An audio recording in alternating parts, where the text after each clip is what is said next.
In most of your design studios, you're going to be asked to keep an architecture design journal or sketchbook or visual diary.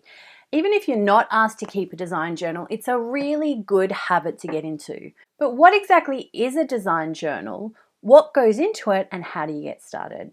Hi everyone, I'm Liz. Welcome back to my channel, the best place for students and new practitioners of architecture. In this video, I'm going to answer the question, what is a design journal? What goes in it, and how do you get started? If this interests you, then keep on watching. So a design journal may be part of your assessment to show your engagement, process, and completion of the work required. Keeping a design journal is really just a great record of your work for a project over time. It keeps everything in one place and becomes an easy reference when you want to go back to an idea or something you tested, or to explain the process of your thinking and how you came to a final design solution and pull that out and show someone. Your design journal is something that you'll probably start to carry around with you so that you have one place to jot down thoughts and ideas as they come in often random places. So how do you start? Well, you want to start by choosing a design journal. So you might be given a specific design journal to use for a subject or project, but most likely you get to choose for yourself. There are three big considerations when choosing a design journal. There's size, paper, and binding. So size comes down to what size paper you like to draw and write on, and what size is easy to carry around. My personal experience has found that A3 is really too big and awkward. A4 is also a little bit too big. I tend to find A5 or even B5, which is about the size of an iPad, are pretty good to work with and easy to carry. A portrait or vertical format is good. Paper comes down to thickness, texture, and then any printing on the paper. So cartridge paper is good for art, but not always as good for architecture. Some papers are quite thin and any pen will bleed through, so you need to test, and thicker is probably going to be a bit better. Also, you'll need to consider options for a blank page, a ruled or lined page, or a grid or a dot grid. Now, blank or a dot grid is good as it gives you more freedom for writing or drawing. It allows you to sort of line things up. The 5mm dot is great as it provides a guide for writing, sketching, and scale drawings. Finally, binding comes down to whether you want a spiral binding so that you can kind of flip the pages back on themselves, or whether you want a fully bound notebook that opens like a book with double pages. So if you're not sure, find a notebook or journal you like and just test it and try it. See what other people use and recommend. Over time, you'll come to find a notebook you like and pretty much use it all the time. To get started, I recommend A5 or B5 hardcover bound portrait with a 5mm dot grid. And even though design is mostly about drawing, there will be some written work, mostly as informal notes that are really to help you learn rather than be directly assessed. So these will include firstly lectures. So notes could be handwritten directly into your design journal or typed, printed, and then stuck in. Unless there's a specific requirement, it doesn't really matter. Whatever's the easiest and best way for you to take notes and learn is fine. Then you'll have tutorial notes, which are most likely to be handwritten straight into your journal during class. So make sure you are always ready to take notes on any new content, tips, or emphasis on particular themes or content, or what is important to consider. You may have some additional content and background to research, such as readings or videos. Again, these notes could be handwritten or typed and printed out, whatever's easiest.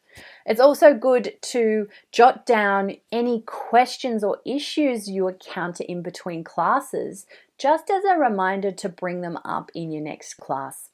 You could include notes about the assessment tasks and requirements. You could print out any key information that you then refer to and stick in your journal so you've got it with you all the time. You might highlight and mark up a project brief or assessment requirements, or even print out the subject outline with key dates. You could also include reflection on your process and notes about what you're learning as they come to you. Feedback is going to come in many forms and will be discussed in detail in another video. You need to keep an ear out for feedback on both your work and other student work that might be specific to you or more general, so that you can then apply it all to your own work. Now, this will come throughout the tutorials. The main things you want to look for with feedback are what is and what is not working and what has been forgotten. The tutor might mark up pinned up drawings. So ask if you can photograph these markups for reference or draw them yourself.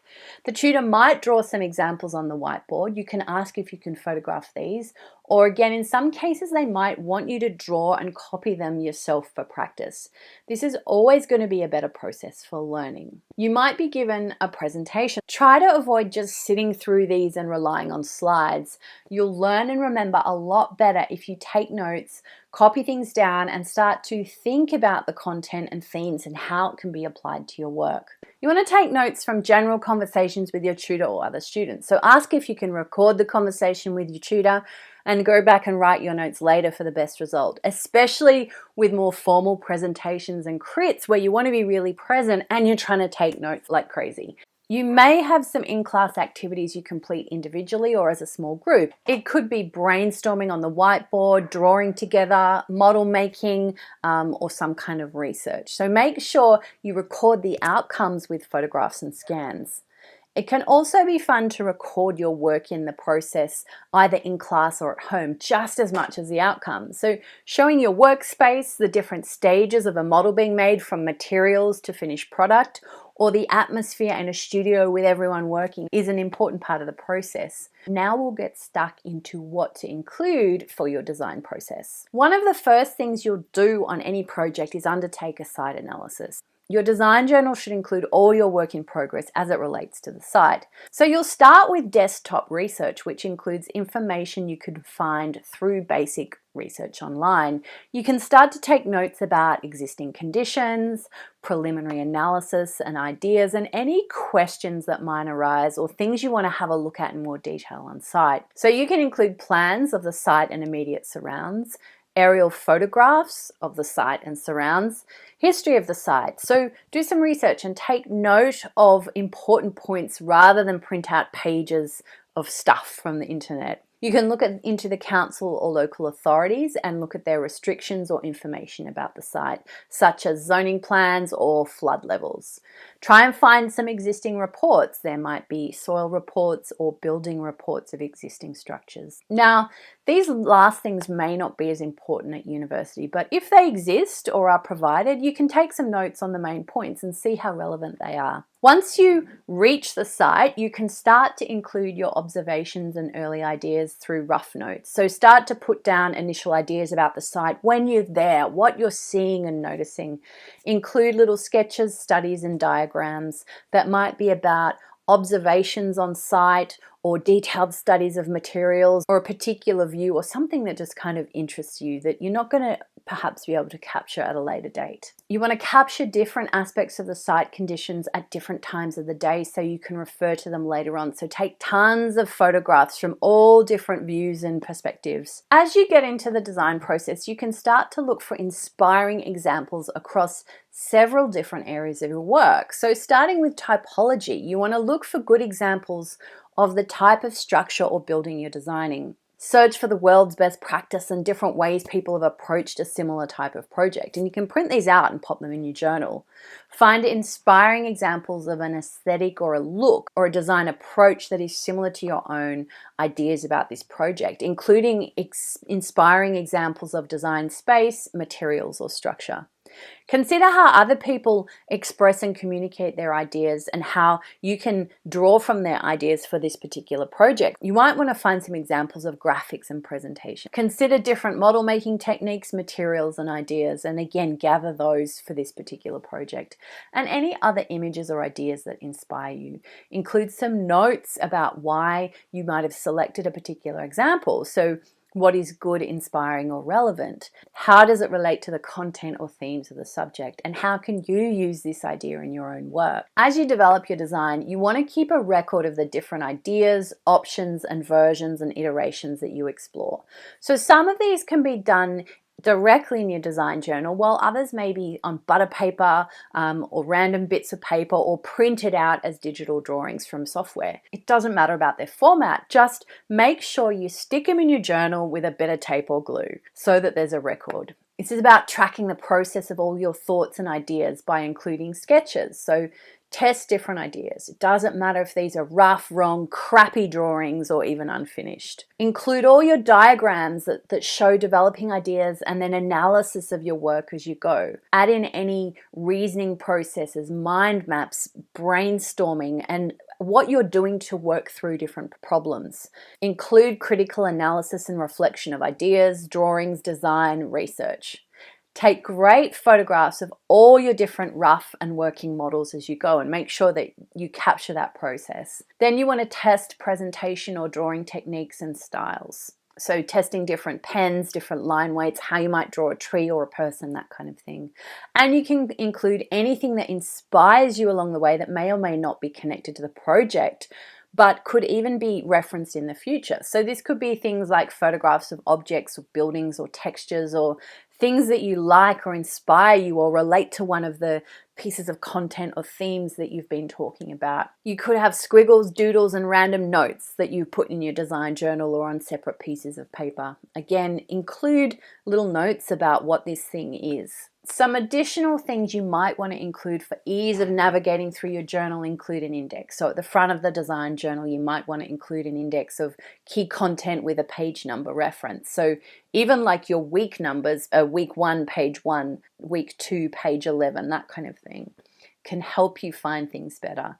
You can include page numbers to either the outer top or bottom corners or the center of the page. It's also good to be able to find something chronologically and nice to reflect and see when you completed a piece of work. So add a date to the top or outer corners of the pages so you know when things were done. You might want to include some key headings throughout your journal to guide your reader and yourself at a later date. For example, you could title at the start of your lecture notes the lecture name, the lecture title, the lecture number, the week number, or the introduction of bodies of work such as site analysis, which might spread across multiple pages. Finally, remember that your design journal is not intended to be a work of art. It's not something new that you create separately from your project and spend a lot of time trying to present and put together. It's a record of your project process, your thoughts, tests, ideas, and progress. It can be messy and rough and jumbled. But if every time you do some work on your design project and then put it in your journal, you'll be pretty right. If you have any further questions or thoughts about design journals or anything else we've talked about today, please head over to www.akimash.com/askliz and let me know.